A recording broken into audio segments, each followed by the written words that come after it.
వరుసపెట్టి అటాక్లు చేయడంలో సిద్ధహస్తులైనటువంటి హెజ్బుల్లా ఒక్క రోజులో ఇజ్రాయెల్ మీదన 13 దాడులు చేసింది. ఎడతెరిపి లేని దాడులు చేసింది. ఇజ్రాయెల్కి సంబంధించినటువంటి రాజధాని టెల్ అవీవ్తో పాటుగా 8 నగరాల మీద ఈ దాడులకి పాల్పడింది. టోటల్గా చూస్తే Lebanese group claim to have targeted Israel military sites through the day with Burkan missiles and Falaq rockets.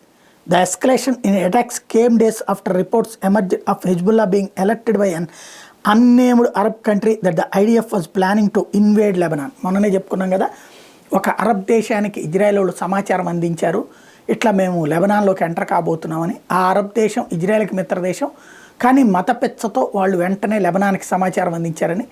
అందుకని ప్రతీకారంగా లెబనాన్లో ఉన్నటువంటి హెజ్బుల్లా తీవ్రవాదులు ఇజ్రాయెల్ మీద ఎడతెరిపి లేని దాడులకి పాల్పడుతున్నారు. 13 దాడులు ఒక్క రోజులో చేశారు.